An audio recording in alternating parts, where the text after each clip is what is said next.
Buenas tardes, buenas noches, señoras y señores, bienvenidos, gracias por la sintonía.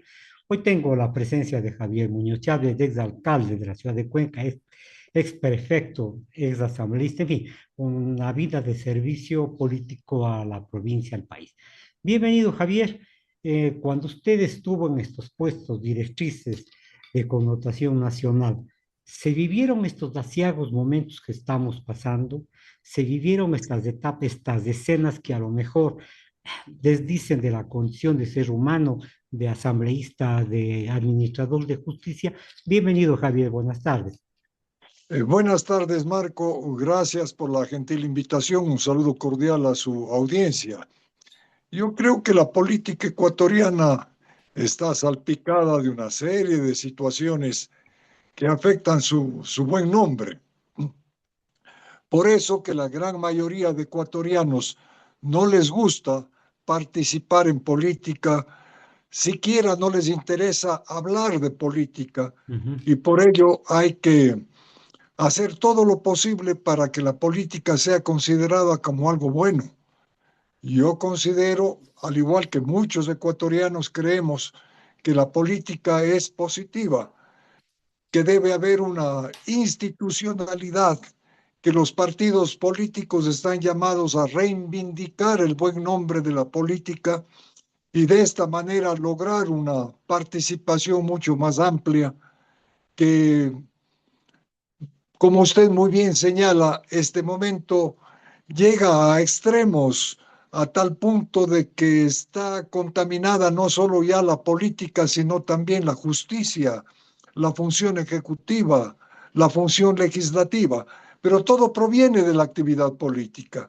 Es decir, que la política conduce a que las demás funciones del Estado también se vean afectadas. Por ello es que se tiene que hacer un exhorto a los partidos y agrupaciones políticas a que reivindiquen el quehacer político y también para que puedan tener una participación más sólida. Simón Bolívar dijo una frase bastante clara: he arado en el mar. Podríamos decir que en la política ecuatoriana, si hacemos un exhorto, sería igual, porque las generaciones que están aflorando, los jóvenes de 15, 16 años, como usted dice, no les interesa la política. A lo mejor un cambio generacional podría llevar a mejorar esta circunstancia, Javier. Bueno, los cambios generacionales se vienen dando de mucho tiempo atrás y lo lamentable está en que no vemos ninguna mejora, sino todo por el contrario. Vemos dar pasos hacia atrás. Tal es así que muchas veces se añora volver a la política de 20, 30, 40 o 50 años atrás, lo que es sumamente grave, porque si avanzamos, el tiempo debe ser el que nos dé la razón y en vez de mejorar, vamos retrocediendo. Creo que esto se debe tener muy en cuenta, meditar profundamente y señalar de una manera muy terminante de que la política es la búsqueda del bien común. Cuando se dejen a un lado intereses personales, cuando se dejen al lado apetitos personales, creo que definitivamente la política habrá ganado un escalón más del que todos queremos que mejore. Dentro del sistema que vivimos nosotros, ¿existe una real democracia o una imposición de ciertos grupos y de ciertas apetencias personales, como usted dice? Porque señala con toda claridad, justamente la política es para servir a los demás, no servirse de la política. Pero la situación es clara en el país. Este momento estamos desorientados. ¿Qué podríamos hacer a más del llamado que vamos a hacer a las autoridades, ¿qué podemos hacer? Porque veo también que está lesionada la autonomía de los poderes, de los cinco poderes del Estado. Bueno, la democracia no está operando y esto es lo lamentable. Los partidos políticos hacen muy poco para que cambie la idea del quehacer político nacional. Yo creo que es indispensable que seamos en esto mucho más objetivos, que se dejen a un lado este tipo de manifestaciones que son absolutamente negativas, que han conducido a esta hasta cierto punto a tener una especie de náusea de lo que Ujú, sucede en el quehacer político. Y esto es sumamente grave, porque si se quiere mejorar la actividad de las 5 funciones o de las 4 o de las 5 funciones del Estado que actualmente existen, se podrá lograr únicamente cuando mejore la política. Si la política no mejora, las actividades que tienen que cumplir las demás funciones del Estado se van a ver severamente afectadas. ¿Qué es la función legislativa? Es el espacio a donde concurren precisamente actores políticos. ujú. La justicia, que debe ser totalmente ajena al quehacer político, eso sí tiene que ser ajeno al quehacer político, vemos que también está afectada con la famosa metida de mano de la que hacen gala casi todas las funciones. La función legislativa preocupada de la justicia, la función ejecutiva preocupada de lo que sucede en la justicia, pero estarán preocupados para el bien de la justicia o para tener yo la posibilidad de contar con jueces amigos. Esto es lo que tenemos que evitar, hacer de la función judicial algo respetable, algo en el que algo que dé confianza a la población, que podamos estar absolutamente seguros de que ahí va a haber la absoluta imparcialidad. Bien, Pero no, esto desgraciadamente no sucede.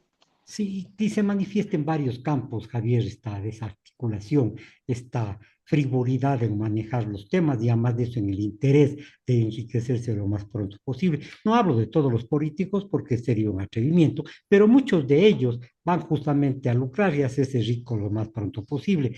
Pero aquí, adicional a esta desinstitucionalización que existe en el país, podemos entrar a conocer algunos temas en concreto. ¿Qué le parece el problema del Consejo de la Judicatura? ¿Qué le parece el problema del señor Godoy? Esa pelea que existe por poder, yo diría incluso en forma descarada, la lucha del poder defendiendo posiciones personales, cuando sabemos a través de las declaraciones de personas serias, de analistas, en fin, que la corrupción se tomó el Consejo de la Judicatura.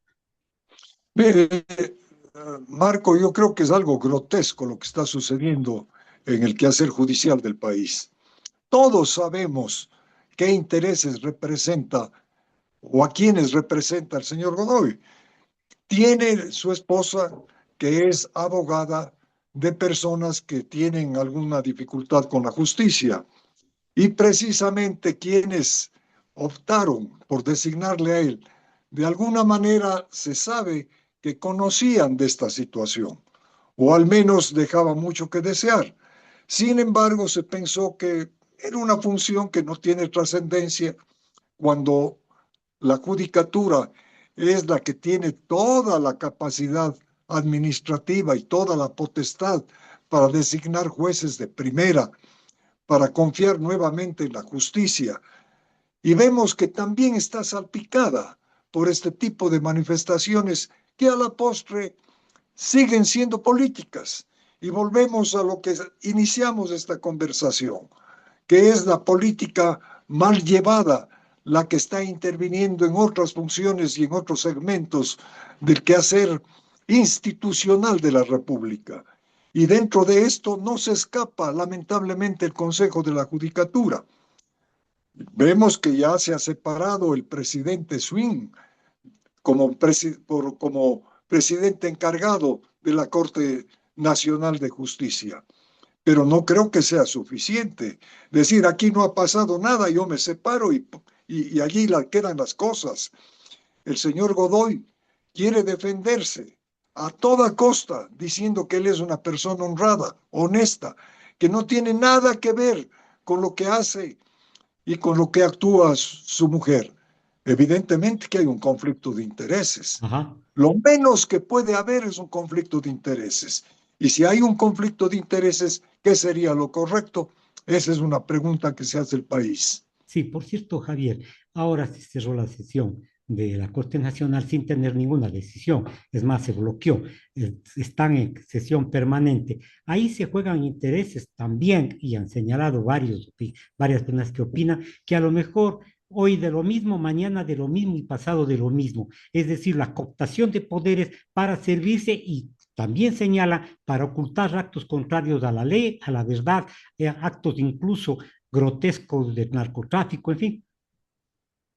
Bueno, estamos seguros de que lamentablemente quienes integran las instancias judiciales no precisamente están representando intereses de la justicia, sino están participando casi, casi como actores políticos. Bien, No, y esto es sumamente grave.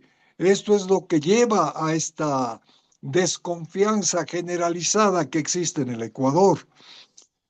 De tal manera que, ¿hacia dónde vamos? Entonces, creo que vamos hacia el despeñadero, vamos hacia el fracaso, vamos a colapsar como país, vamos a tener una serie de dificultades, ya no solo en ser críticos de la función política, sino también vamos a ser críticos de una de las funciones más importantes, casi sagradas que tiene el país, que es la administración de justicia, que es aquel organismo que tiene que dar la razón a alguien, ¿no? Y que tiene que ser absolutamente imparcial, que tiene que estar alejada del vaivén de estas situaciones, tanto a nivel interno como a nivel externo.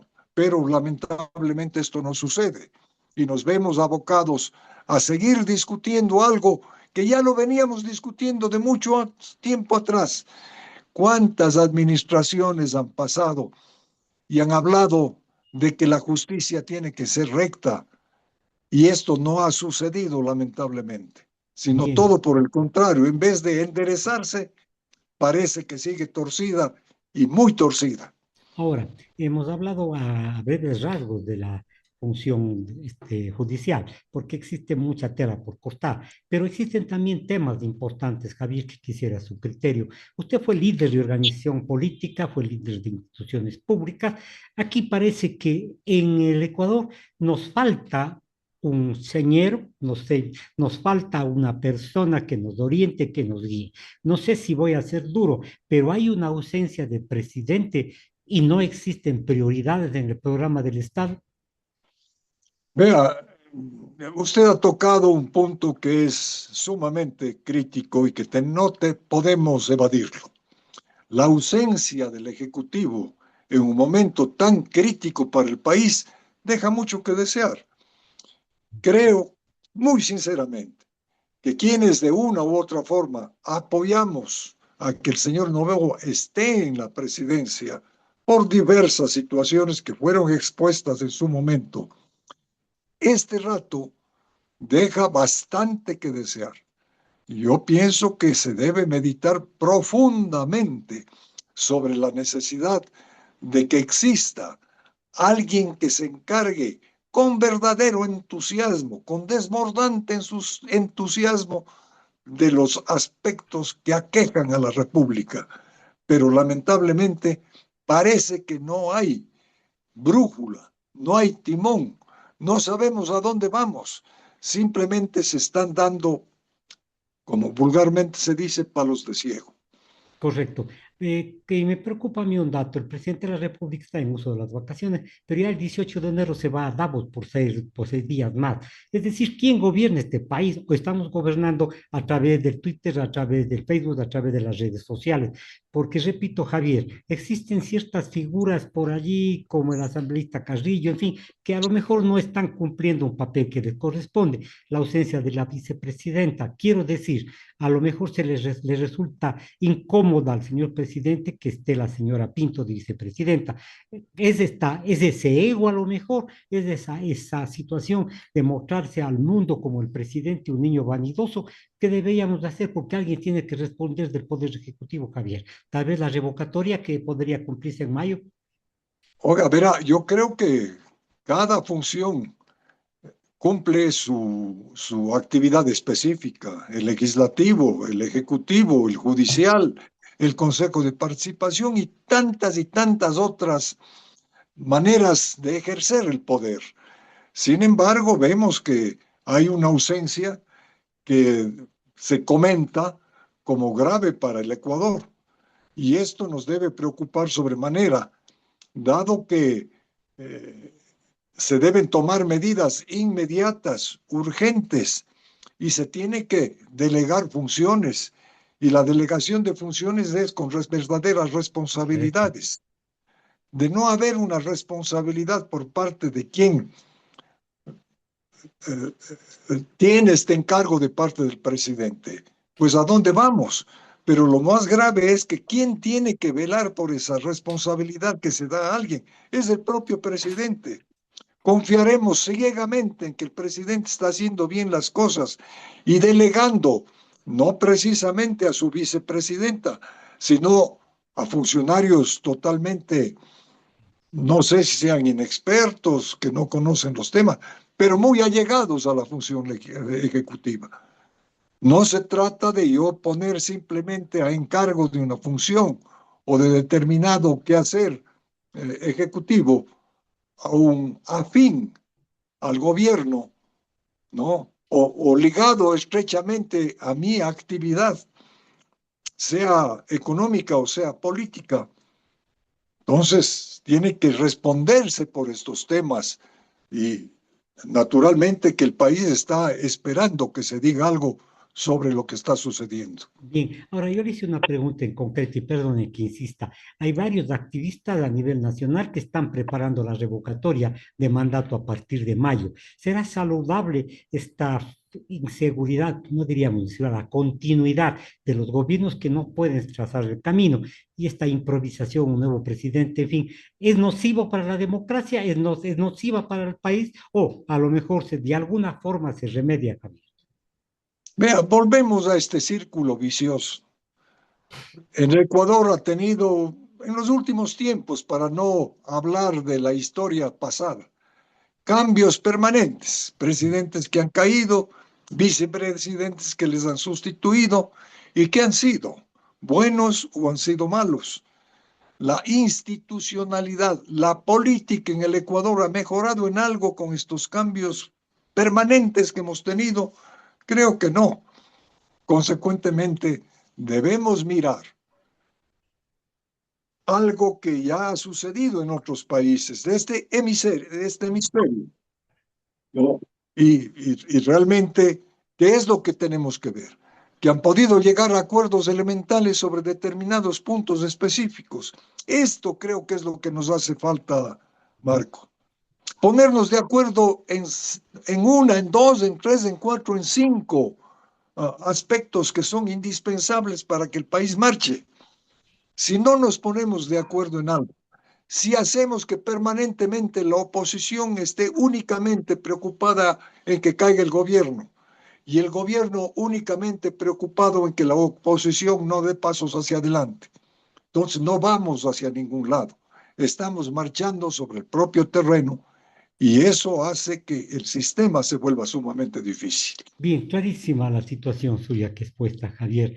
Como usted dice, como dice el tango argentino, vamos cuesta abajo en la rodada. No vamos a lograr nada mientras no haya un cambio concepcional de lo que debe ser el Estado, una redistribución justa de la riqueza, de beneficios de servicios. Pues, en fin, Javier, entonces a lo mejor es una ilusión, entre comillas, una aspiración, una tentativa de ciertos políticos de desestabilizar para llegar al poder. Bueno, precisamente por eso el ciudadano ecuatoriano es el único responsable de lo que sucede. Hay una manifestación que tiene mucho de verdad y mucha presencia en los momentos actuales, que dice que los hombres, como los pueblos, son los únicos árbitros de su propio destino. Ujú. Y naturalmente, a quien corresponde en primerísimo lugar el saber escoger bien a quién nos va a dirigir es al ciudadano. Es el ciudadano el que acude a las urnas. Somos parte de un sistema democrático y el sistema democrático hasta la fecha se lo considera como el mejor, como el más apropiado para que podamos salir de las crisis que permanentemente nos agobian.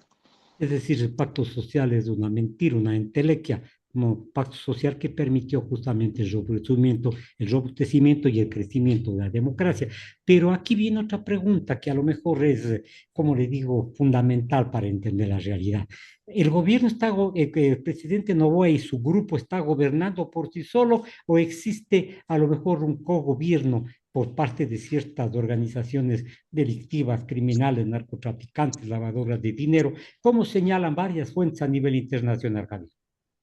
Bueno, el lavado de dinero es uno de los problemas que afectan no solo al Ecuador, sino han afectado y siguen afectando a nuestros países vecinos y a países grandes y a países pequeños. Es algo que no podemos evadir, que tenemos que tratarlo con absoluta responsabilidad y analizar y debatir sobre estos temas. Es un verdadero imperativo en los momentos actuales, porque a lo mejor podemos encontrar una salida apropiada en donde tiene que haber una participación directa y reconocer responsabilidades de aquellos grupos o de aquellos países que consumen este producto. Porque en definitiva, si esos países, esos grupos poderosos que consumen no dan su aporte significativo en encontrar una solución, no vamos a avanzar hacia ningún lado, porque definitivamente nos vamos a topar contra una muralla. Es mucho más fuerte la presencia o el consumo masivo de ciertos sectores y de ciertos países que la lucha que se realice, quizás con patriotismo, quizás con ahínco, en cada país va a verse afectado severamente por este tipo de posiciones que son inquebrantables. Ahora, para imponer este tipo de políticas, Javier, se ha recurrido a una violencia inaudita en el Ecuador. A través de los medios nos enteramos de muertes diarias. En fin, se dice que hemos cerrado nosotros el año 2025 con 8.000 muertes de ciudadanos, aunque una de las diputadas dijo que no seamos asambleístas, dijo que no seamos mentirosos, son 7.000 nomás. Esta inseguridad crea también un vacío de poder, es decir, la gente no se quiere comprometer en meter el hombro porque teme las represalias. Bueno, eso es así. Y realmente lo grave está en que nos echamos la culpa los unos a los otros. Una oposición que permanentemente señala que las responsabilidades del gobierno y el gobierno que cree que está haciendo bien las cosas o que sostiene que está haciendo bien. Para eso toma una serie de medidas, cuenta con presupuestos, cuenta con ayudas internacionales. Hemos visto que para luchar contra la inseguridad, que es algo que nos afecta indudablemente y en todos los sectores del Ecuador, tiene que haber necesariamente una participación y un apoyo del exterior. Uh -huh. Caso contrario, esta lucha o esta pelea va a ser desigual, porque son tan poderosos los intereses que manejan la droga que de ninguna manera podemos nosotros iniciar siquiera una actividad tal que la debilite, sino por el contrario vemos que pese a todas las acciones que se efectúen, esta sigue creciendo y llega a ser un verdadero monstruo. Y para enfrentar a este monstruo tenemos que unirnos. Pero si en el Ecuador no pueden sentarse a dialogar el Ejecutivo con autoridades seccionales, con el legislativo o con la misma función judicial que juega un papel preponderante en este tipo de situaciones, ¿qué es lo que va a suceder? Es algo que está ocurriendo en los momentos actuales y que lleva precisamente a esta forma o afectar enormemente la situación interna de cada ciudadano. Si las visiones, las contextualizaciones que nosotros podamos ver son ciertas, pero a lo mejor se están tomando pasos que no responden a la realidad. Quiero decir, por ejemplo, el Plan Fénix, la de emergencia del país, la dotación de armas a las Fuerzas Armadas, en fin, que a lo mejor es insuficiente. La colaboración internacional a lo mejor podría aportar un grano a la seguridad, pero vemos que prácticamente todo el espectro político, especialmente de las Américas, está corroído, está corrompido. A lo mejor si viene una ayuda del extranjero, digamos, del norte, posiblemente no surte el efecto porque ya nos han clavado la idea del terror, las cabezas colgadas, los cuerpos desmembrados, los cadáveres en las calles. Es decir, no vamos a avanzar, Javier, por más que vengan a protegernos, sabiendo que la obligación es nuestra, justamente una autoprotección y la solidaridad. Bueno, la obligación definitivamente es nuestra. Debemos confiar, sí, en factores externos, en la ayuda internacional que es positiva, pero evidentemente que nos hace un daño terrible la forma como vemos la situación, ¿no? ¿Qué es lo que sucede en los momentos actuales? Tenemos que ver resultados. ¿Qué es lo que la gente quiere? Ver resultados. No decir hemos hecho esto, hemos comprado armas o estamos teniendo sesiones permanentemente o estamos coordinando. Eso está muy bien y así debe hacerse.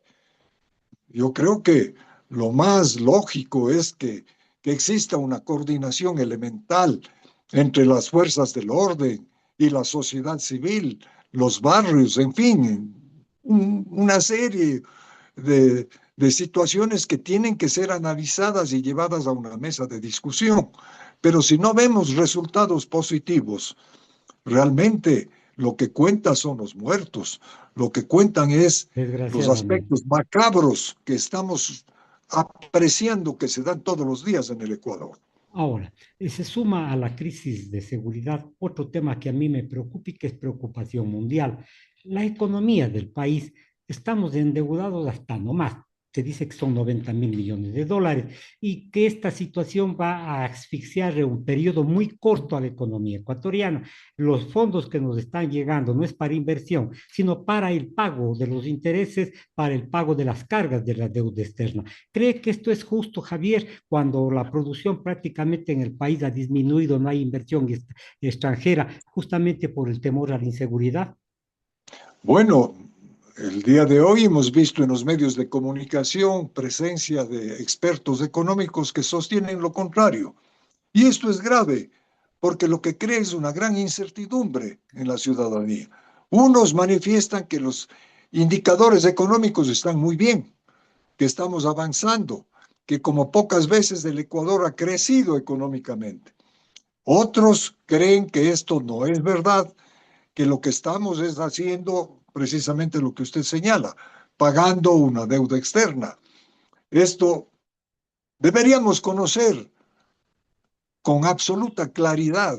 Tiene que haber una absoluta responsabilidad de parte de aquellos que manejan el Estado ecuatoriano y decir cómo son las cosas, cómo se actúa respecto a la asignación de recursos para combatir la inseguridad, cuántos recursos van dirigidos al pago de una deuda que la tenemos que cubrir y otra, qué es lo que estamos haciendo para que se dé la inversión pública, que la realización de obras que tanto necesita el Ecuador. Eso genera empleo, además de eso. Genera empleo, indudablemente. Javier, yo le agradezco por la comparecencia al programa Entre Tintos y Papel. Volveremos a conversar. Un gusto, le deseo un feliz año, Javier. Muchas gracias, igual para usted, Marco, encantado. Gracias, hasta luego.